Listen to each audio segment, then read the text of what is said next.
तो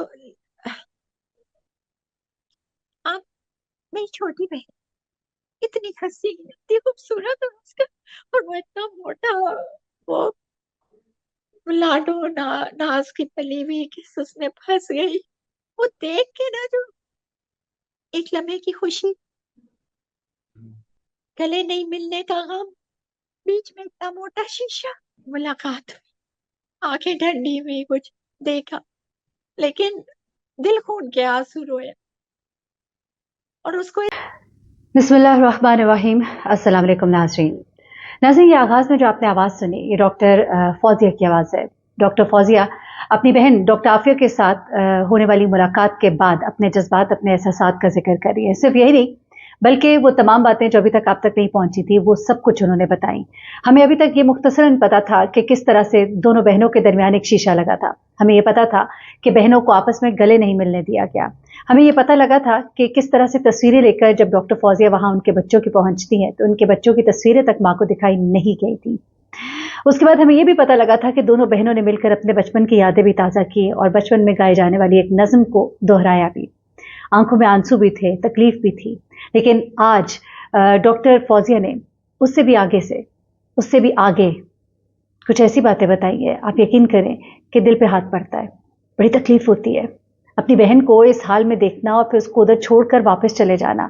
मैं बड़ी हैरान हुई कि जिस वक्त मैंने ये तमाम तर गुफ्तगू सुनी डॉक्टर फौजिया की, कि डॉक्टर फौजिया कहती है कि हम अपनी बहन के लिए पाकिस्तान से पैसे भिजवाते रहे। जेल के अंदर जो मुलजमान होते हैं उनके लिए जब पैसे आते हैं तो उस पैसे की बुनियाद पर वो थोड़ा बहुत अपने आप को कुछ खाने पीने के लिए ले सकते हैं, जैसा चाय पीनी या कुछ खा लेना अगर दिल करे। तो कहती है कि हमें पता लगा कि वो पैसे तो हम जो भेजते थे वो कभी आफिया को मिले ही नहीं। फिर उसके बाद वो कहती हैं कि मैंने वहां पे होते हुए कुछ पैसे जमा कराए, तो अगले दिन जब मेरी मुलाकात आफिया से दोबारा हुई तो उसने मुझे बताया कि आज मैंने चाय पी थी, बड़े अरसे के बाद, कई सालों के बाद। हैरान कुन तौर पर डॉक्टर आफिया को यह तक नहीं पता था कि उनकी बहन उनके लिए कितनी जद्दोजहद करती रही। उनकी बहन ने उनको बताया कि हम तुम्हारे लिए किस तरह तड़पते रहे, उनको पता ही नहीं था, पता ही नहीं था। कहती है मेरी हिम्मत नहीं हो रही थी अपनी बहन को यह बताने की कि तुम्हारे उस बेटे के बारे में कुछ पता नहीं। वो छोटा, सबसे छोटा बेटा उनका, 3 उनके बच्चे हैं जिनमें से 2 बच्चे इस वक्त डॉक्टर फौजिया के पास है। वो कहती है कि मैंने अपनी बहन को मैं बता ही नहीं पा रही थी। मैं कहती है कि मैं एक पूरा कोलाज बना कर लेकर गई थी अपनी बहन को दिखाने के लिए, बच्चों की तस्वीरें उसके अंदर लगाई थी, सब फैमिली की तस्वीर लगाई थी। लेकिन वो कहती है कि वो तस्वीर भी जो है वो डॉक्टर आफिया को दिखाने की इजाजत नहीं थी। कहती है उस तस्वीर से क्या हो जाना था। कहती है हमने शीशे पर दोनों बहनों ने हाथ रखे और ऐसे जैसे कोई सदियों का फासला हमने तय कर लिया। बड़ी तकलीफ की बातें हैं। वो कहती है जिस अंदाज में वो अंदर दाखिल हुई, मैंने उसके वजूद को देखा और मेरे दिल के अंदर से एक चीख निकली। कहती है मैं उसकी हालत में बयान नहीं कर सकती कि वो किस कदर खूबसूरत थी और उसका क्या हाल हो गया था। कहती है जब मैंने अपनी बहन को पॉलिटिक्स के बारे में, सियासत के बारे में, पाकिस्तान की थोड़ा बहुत बताने की कोशिश की, तो इतना उस बात को समझ नहीं पा रही थी। यानी कि एक ऐसी जीनियस खातून जिसने इतना पढ़ा, इतनी उसकी एक स्टडीज थी, इतना उसका रिसर्च था, और आज वो औरत जो है वो जेल में बातों को सही से समझ ही नहीं पा रही थी, वो सुन ही नहीं पा रही थी। आवाज उसके लिए ऊंचा बोलना पड़ा था, वो बातों को सुनकर रिस्पॉन्स करने में बड़ा एक टाइम ले रही थी। बड़ी तकलीफ से मुलाकात थी। मैं ज़्यादा गुफ्तगू नहीं करती, मैं अब आपको ये ज़रा दोनों बहनों के दरमियान होने वाली जो गुफ्तगू, जो मुलाकात का अहवाल है, आपको सुनाऊंगी। आखिर तक सुनिएगा। मिन हैसल कौम हम कहाँ खड़े हैं, इस पर गौर कीजिएगा।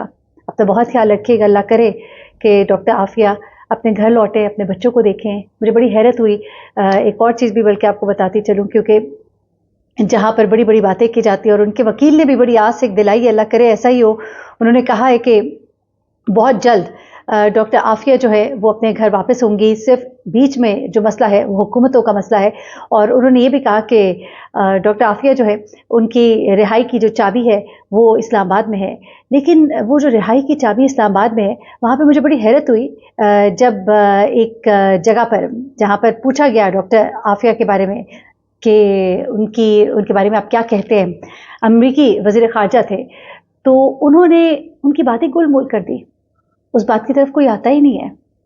सुनिएगा ज़रा दोनों बहनों की आपस की जो गुफ्तगू थी, ये जो 3 मुलाकातों के बाद क्या क्या कुछ बातें हुई, कैसे दिल को चीर देती हैं ये बातें। अल्लाह हाफ़िज़। लम्हा तो आप लोगों ने सुन, मेरे पास वाकई में अल्फाज नहीं। मैं अब तक इतने लोगों ने ये चीज पूछी है ना, और मैं कोई सही लफ्ज ढूंढ रही हूँ ना, मेरे पास आंसू के अलावा कोई लफ्ज नहीं है, यकीन जा। उस लम्हे को डिस्क्राइब करने का अब तो 3 दिन हो गए। अब तो शायद मैं मतलब थाम के वो करूँ ना, लेकिन मुझे आई है। और मैंने उसकी जो हालत देखी ना, मतलब एक खुशी होती है ना कि आप किसी को देखे, और उसको जब आप इतने ऐसे हालत में देखे ना, दांत टूटे हुए, चेहरा झुलसा हुआ। उस वक्त पहले उसमें तो एक जस्ट यूं कपड़ा था यूं लपटा हुआ, उसको प्रॉपर हिजाब या स्कार्फ भी नहीं दिया हुआ था। तो आप, मेरी छोटी बहन, इतनी हंसी, इतनी खूबसूरत, और उसका, और वो इतना मोटा, वो लाडो नाज की पली हुई किस उसमें फंस गई। वो देख के ना, जो एक लम्हे की खुशी, गले नहीं मिलने का गम, बीच में इतना मोटा शीशा, मुलाकात हुई, आंखें ठंडी हुई, कुछ देखा, लेकिन दिल खून के आंसू रोए। और उसको इस हाल में छोड़ते हुए, जो मैं छोड़ के कैसे, आई मीन, मैं इंसान हूँ, मैं कोई रोबोट तो नहीं हूँ कि उसको उस हाल में छोड़ के ना just get on with my normal life. मैं सुकून से पता है, सुना होता है ना तो इतना वो नहीं होता। मैंने वर्स वर्स इमेजिन किया था। मैं बहुत कुछ सारी मूवीज देखी थी, ये होता है, ये होता है, जेलो। मैंने जो उसको देखा ना, मेरी इमेजिनेशन के वे बियॉन्ड था। I had prepared my self, I am a train neurologist. मुझे कही थी आप तो और भी दुबली हो गई। नहीं, वो जैसे ही अंदर किया था शीशे के उधर से ना, तो उसने यूं मुड़ के, चूंकि उसे बताया नहीं था क्या कौन है ना, कौन आया है, उन लोगों ने, क्योंकि हमें बाहर से आवाज आई ना, हमें पहले अंदर कर दिया था, दूसरी साइड से वो उसको लेके आ रहे थे। पहले जंजीरों की झंकार आई, फिर उसके बाद उसकी आवाज आई आफिया की, एकदम मेरे कानों में आई कि why are you bringing me here. तो उन्होंने कहा यू हैव अ विजिटर। उसने कहा what visitor, I have never had visitors. उन्होंने कहा इट्स अ सोशल विजिट, और दरवाजा खोला, उसको अंदर कर दिया। जंजीरें वगैरह कुछ नहीं लगी हुई थी जब अंदर किया है, पीछे तो। लेकिन अंदर किया और दरवाजा पीछे से बंद किया, तो वो आगे को जाहिर है थोड़ी सी वो हुई। फिर उसने जब शीशे पे मुड़ी ना, तो देख के उसके चेहरे पे मुझे आंखों में एक चमक आई ना। और जाहिर है मैं तो बस ये कि मैं तो उसकी सिर्फ हालत ही देख के ना, मैं तो बिल्कुल, लेकिन एकदम से उस एक लम्हे के लिए हम दोनों भूल गए थे कि बीच में शीशा है। बस आके और जो शीशे पे यूं हाथ लगा है ना, और बस फिर उसके बाद फिर हम दोनों के चेहरे, सब कुछ उतर गए। लेकिन वो एक लम्हे की जब वो होती है ना, वो भी डिस्क्राइब नहीं कर सकती। वो खुशी, वो गम, वो उसके ये हालत देख के मैं तो, वो वो बोल रही थी कि आप कैसे आए, आपको तंग तो नहीं किया, आपको वो क्या किया, क्या आपको भी पकड़ लिया, मतलब वो पता नहीं क्या क्या बोल रही थी। वो फोन के जरिए तो हो रहा था। अब मैं तो वो फोन किधर, वो मैं सिर्फ देख रही हूँ, मेरी बहन, ये मेरी बहन, ये मेरी बहन। शुरू का तो मैंने कुछ सुना भी नहीं, मैं तो खाली देख रही थी कि हो रहा है सब। आपको क्या बताऊं, बस मैंने क्या देखा। मैंने उस लड़की के कमरे में एक ही छत के नीचे इंतहाई जुल्म देखा, जालिम की इंतहाई फाश आंखें देखी, और मैंने इंतहाई मजलूम को देखा। मैंने उस मजलूम की आंखों में वो गम का दरिया देखा, एक ही छत के नीचे, एक ही लम्हे में, दोनों एक साथ खड़े देखे। नहीं, मैंने आपको बताया ना, चेहरा झुलसा हुआ था, जला हुआ, बर्न। एक साइड से, यहाँ से वो पूरा वो यूं होके ना, रिंकल होके यूं मुंह, मतलब बात करे तो वो फेशियल पॉल्सी जो होती है ना, फालिज जैसा, वो। और क्या बताऊं आपको मैंने क्या देखा, मुझे भी दोबारा जाना है। अभी मैं दोबारा इसको आखिरी मुलाकात। मुलाकात तो नहीं, मैं आखिरी मुलाकात तो नहीं करना चाहती ना, तो आप खुद ही समझ लेंगे क्या देखा और क्या। लेकिन नहीं, उसकी फिजिकल हालत बिल्कुल, you have to, you know, you have to realise this is a very traumatised person. किस तरह से वो एक माँ है, उससे उसके बच्चे छीन, उसको मुसलसल खौफ है अपने बच्चों की सेफ्टी में। बच्चे जिंदा तो हैं, उनके पीछे तो नहीं कोई पड़ा हुआ, उसके लिए वो दुनिया की हर चीज वो कर ले। और एक माँ से उसके बच्चे छीन लेना, आप उसे महल में भी रख दें ना, आप उसे दुनिया की हर आसाइश दे दें, आपके ख्याल में वो खुश होगी? आपके ख्याल में वो उसका दिमाग सही रहेगा, वो उन्हीं दीवारों पे सर मारेगी, मेरे बच्चा मेरा बच्चा मेरा बच्चा। मैंने अपनी तरफ से उसको सिर्फ अच्छी खबरें दी। उसने मुझसे सुलेमान का पूछा, बेबी का पूछा, मैंने उसको कहा मरियम का, जैसे कि मुझे सुनाई उसको नहीं दे रहा, हियरिंग उसकी खराब की है, लेकिन जैसे मैंने ये सुना कि वो मरियम का हाल पूछ रही है, वो अहमद का हाल पूछ रही है, जो मेरे पास है मैं उनका हाल उसको बताने लगी। वो यूं कर रहे हैं, वो ये, याद है तुम्हें कि वो ऐसा जब छोटी थी किस तरह करती थी, किस तरह तुमसे लिपटती थी, अम्मी कह के रो करती थी, और मैं उसको डाइवर्ट कर देती। मेरे पास वो दिल नहीं था कहने को कि तुम्हारा छोटा बेबी का मुझे नहीं पता कहाँ है, मैं उसको नहीं ढूंढ सकती। शायद लोग कहते हैं उसको मार दिया गया है, वो शहीद हो गया है। मैं पहली मुलाकात में उसको ये खबर कैसे दे सकती। मसला ये है कि मैंने तो उनका, उन्होंने तो अपनी तस्वीरें भी दी थी, हमने कोलाजेस बनाए थे उस पे, उन्होंने अपना वो लिखा भी था कि वो सब ले लिया, उन्होंने कुछ नहीं दिखाने दिया। जबानी मैं कहूँ कि उसने यूं कहा या उसने यूं कहा, वो भी सुन रही थी, उसने कहा मतलब बस वो तशनगी रही, उसको भी ये था। हमने बहुत खुशामद की कि सिर्फ तस्वीर है, ये माँ है, 20 साल से देखा नहीं, बच्चे जवान हो गए, तो एक टाइम लाइन के साथ एक तस्वीर, सिर्फ एक कोलाज बनाए, एक दो तीन, सिर्फ ये बस उसको क्यों शीशे से दिखा रहे हो, क्या कर रहे हो। लेकिन मैं आपको बता रही हूँ कि जालिम जब जुल्म पे आता है ना, उसके सीने का में दिल नहीं धड़कता, कुछ और ही होता है। उन्होंने फोन भी हाथ से वो ले लिया था, और मैं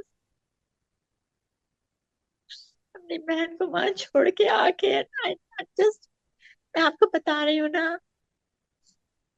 कि मैं अभी तक अपने आप को संभाल नहीं पाई। वो यही कह रही थी कि मैं यहाँ पे और कैदियों को देखती हूँ, उनके घर वालों का कोई वो नहीं, तो वो मुझे भी ताने दे रहे थे इतने पिछले इतने सालों से। मैंने कहा हम तो रोज ट्राई करते थे, हमें तो यूं कहते थे। तो वो ये कह रही थी कि मैं यही कह रही कि अब शायद मेरे घर वाले, उसने पता है एक सवाल किया था, बाहर हालत क्या है मुसलमानों की, ये बहुत खराब हो गई है कम्युनिटी की, और पाकिस्तान की हालत क्या है, कि बिल्कुल खत्म हो गया है। मैंने उसको बताने की कोशिश की हमारी थोड़ी सी सियासत का, तो उसके कुछ समझ नहीं आया। क्या इमरान खान वजीर आजम बन गया? अच्छा, अच्छा तो वो अब कौन, शहबाज शरीफ, शहबाज शरीफ, नवाज शरीफ होंगे, शहबाज शरीफ कहाँ से वजीर आजम। मैंने कहा नहीं नहीं, शहबाज शरीफ वजीर आजम है। अच्छा, तो मैंने कहा नहीं नहीं, उन्होंने हेल्प भी की है ये। नहीं नहीं, ये मेरे पास भी आते, इन्होंने कुछ नहीं किया मेरे लिए। तो मैंने कहा नहीं नहीं, आप करेंगे इंशाल्लाह अभी। तो हाँ, that was a funny moment कि जब मैंने उसको पाकिस्तान के हालात समझाने की कोशिश की, लेकिन वो कह रही थी कि इतना ज्यादा वो हो गया है कि कोई मतलब मेरे लिए कुछ भी नहीं करता है, इतने दिन से ना फोन हो सका ना कुछ, कुछ भी नहीं, कोई किसी को, nobody cares about anybody anymore। हमदर्दी और इंसानियत खत्म हो चुकी है। मेरे ख्याल से हमारे जो हालात खराब है ना, हमारा जुर्म ये है, हमारे जो हालात की वजह है वो हमारी मिनहसल कौम एक बेहिस्सी है, एक शायद, मतलब that's मेरा ख्याल, बट आई थिंक के जुर्म हम लोगों का है, जुर्म उसका नहीं है, इम्तहान उसका नहीं है, इम्तहान हमारा है। वो तो फर्ज कफाया अदा करिए, हम लोगों के कुफारे अदा कर रही है। डॉक्टर साहब किसी बात का शिकवा भी किया डॉक्टर आफिया ने? बस यही सवाल था, मेरे ख्याल से सवाल में बहुत बड़ा शिकवा भी हो सकता है अगर सोचे कोई, लेकिन अब मैं उसके दिमाग में नहीं बैठी, और वो बेचारी बस वही हालात बताती रही, क्या करते हैं उसको बताने की जरूरत नहीं थी, उसका चेहरा ही बता रहा था कि क्या करते, उसका उसका खौफ, उसकी आंखों में वो गम का समंदर, वही बता रहा था कि उसकी हालत क्या है। उसका चेहरा, झुलसा हुआ चेहरा जो है वही बता रहा था बहुत कुछ। सारी छीन ली है, उसकी सारी बुक्स छीन ली गई हैं, उसकी सारी चीजें, ना उसके पास पेपर है ना उसके पास, देखिए 5 साल से भूली हुई वो थी, एक लावारिसों की तरह पड़ी थी। हम जो पैसे भेजते वो भी उसको नहीं मिलते, किसी चीज की कोई अकाउंटिंग नहीं, कोई हिसाब नहीं। हम काउंसलर विजिट्स मिल रहे हैं, लेकिन काउंसलर विजिट्स में कोई वो नहीं हो रहा। It was like frozen in time, मैं इससे ज्यादा वो नहीं कर सकती। अब जाके खोली है मैंने, अभी उसकी कॉमिसरी में मैंने दोबारा पैसे डाले, मैंने एक दिन डाले, दूसरे दिन उसको मिले हैं। उस दिन उसने मुस्कुरा के ये कहा था मैंने आज खाया है, आज मैंने चाय पी, जो कि कॉमिसरी में चाय मिलती है, वैसे तो सिर्फ कॉफी होती है। चाय के लिए आपको कॉमिसरी से आपको आपके पास पैसे होने चाहिए। अब हम जो पैसे भेजते हैं पता नहीं कहाँ जा रहे। अभी मैंने भेजे, जब अकाउंटेबिलिटी, देखिए अकाउंटेबिलिटी हर जगह अकाउंटेबिलिटी चाहिए। यहाँ पे तो वो बेचारी, तो उसके साथ जो भी करे कोई पूछने ही वाला नहीं है। जेल, वो जेल है ही खवातीन। देखिए बहुत सी चीजें ऐसी हैं कि ये वक्त नहीं है शायद तक। मैं कह रही हूँ ना, कुछ भी नहीं, डेंचर तक नहीं दिए, चेहरा सामने है उसका भी कुछ नहीं किया है, कुछ भी नहीं। लावारिसों की तरह डाला हुआ था। मुझे यहाँ से निकालेंगे कब, मुझे अपने साथ कब लेके जाएंगी? आप यूं ही चली जाएंगी क्या? क्या मेरी कौम मेरे लिए खड़ी है? मैंने कहा कि कौम खड़ी है, बिल्कुल खड़ी है। कौम आपको बहुत मोहब्बत करती है, लेकिन उसने कहा तो फिर मैं बंद क्यों हूँ? डॉक्टर साहब आप इतनी यकीनन कमजोर हो गई हम। मैं अपनी कौम से ये कहूंगी कि देखिए, आप लोगों की दुआएं थी, ये मुलाकात हुई, लेकिन इस मुलाकात को यहाँ पे खत्म नहीं होनी।